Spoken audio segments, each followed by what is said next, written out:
The kingdom of heaven is like that. What happened when a farmer scattered good seed in a field? But while everyone was sleeping, an enemy came and scattered weeds in the field and then left. When the plants came up and began to ripen, the farmer's servants would see the weeds. Amen. The servants came and asked, "Sir, didn't you scatter good seed in your field? Where did the weeds come from?" "An enemy did this," he replied. His servants then asked, "Do you want us to go out and pull up the weeds?" "No," he answered, "you might also pull up the weeds, the wheat.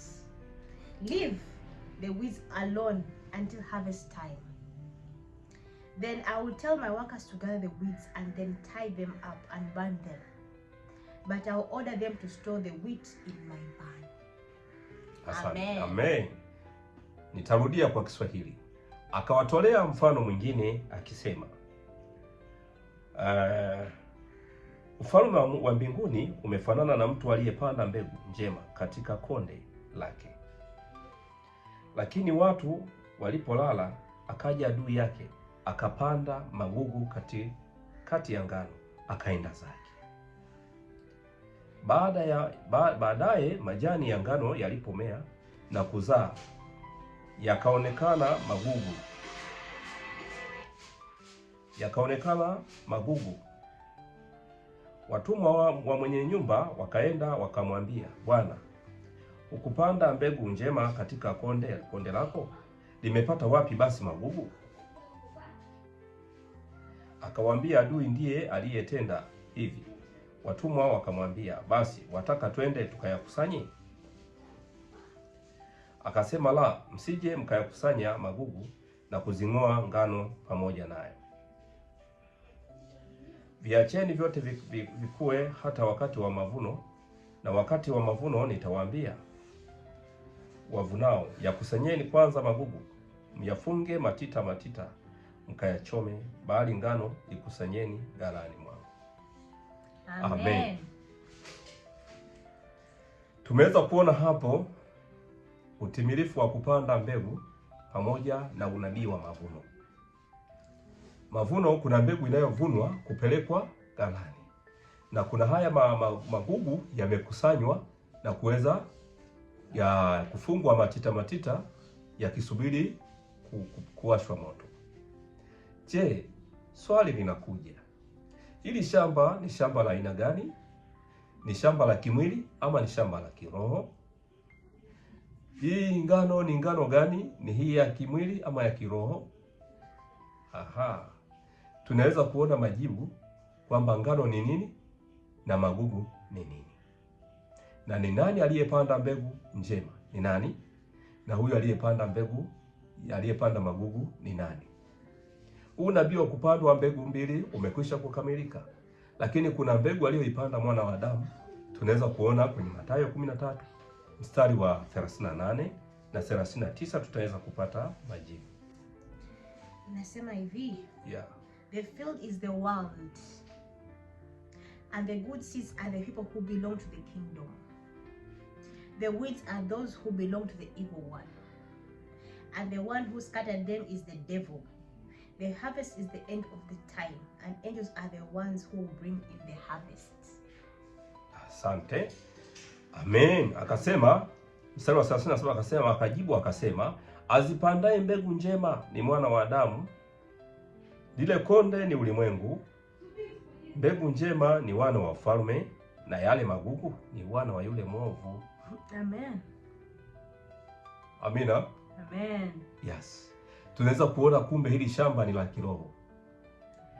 Mbegu njema alikuja kuipanda mwana wa Adamu, na lile konde ni ulimwengu. Sasa tukiangalia mstari wa 39 wasema, "Yule adui aliyepanda ni Ibilisi, mavuno ni mwisho wa dunia, na wale wavunao ni malaika."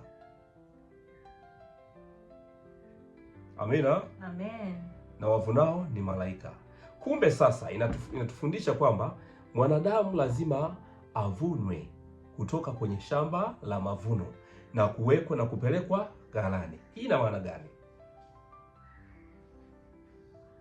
Tulikuwa tukisoma tukiimba kwenye makanisa yetu, ufalme wa Mungu, ufalme wa Mungu.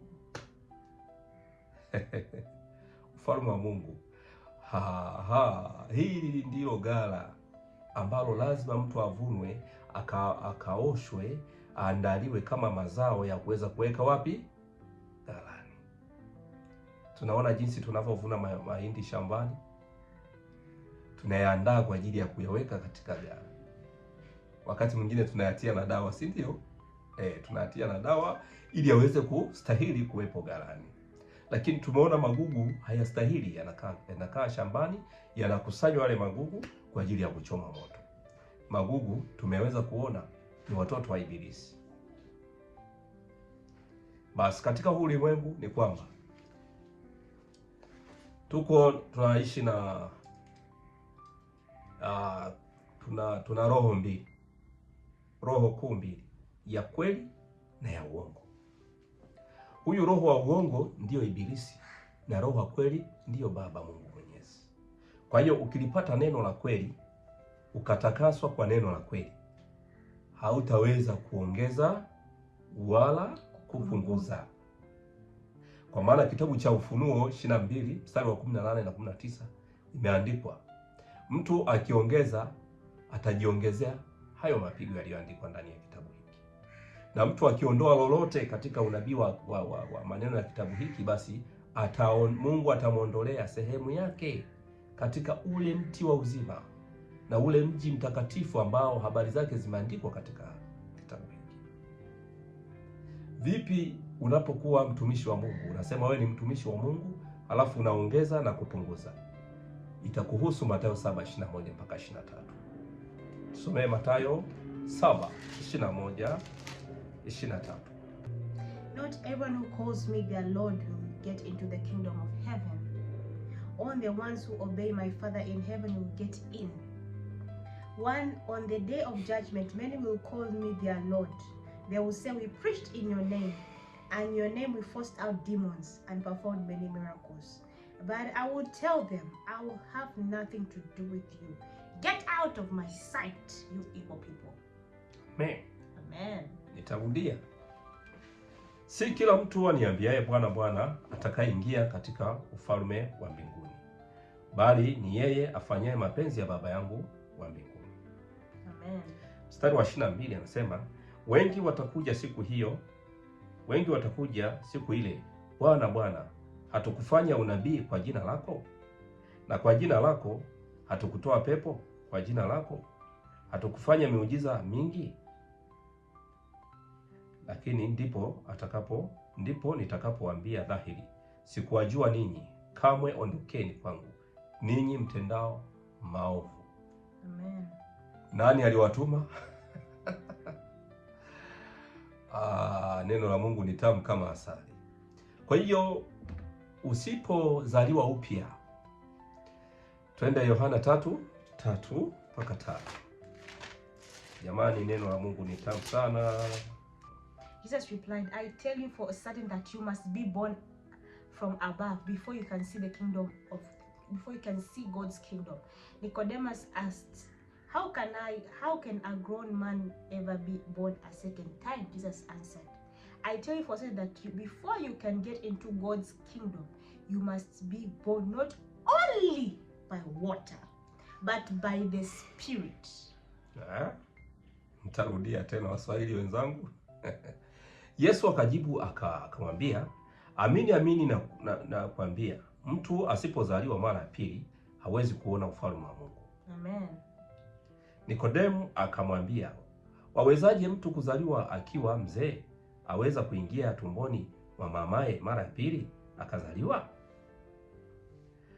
Yesu akajibu, amini amini nakuambia, mtu asipozaliwa kwa maji na kwa Roho hawezi kuingia ufalme wa Mungu. Amen. Tumeweza kuona hapa. Unaamini kuzaliwa kwako mara ya pili ni namna gani? Ubatizo unatosha? Na je, kama wewe unabatizwa kwa maji ya mto ama ya bahari, huu ubatizo wa moto, wa Roho na moto unafanyaje? Unaupataje? Maji maana yake ni nini? Mungu amesema amefanya kwa mifano. Je, ni kweli maji haya tunayoyatumia ya kimwili? Mungu tusamehe sana. Mungu tusaidie.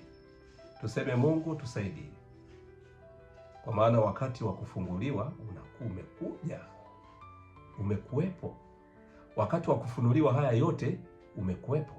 Kwa hiyo Biblia lazima tuijue kwanza mifano yake.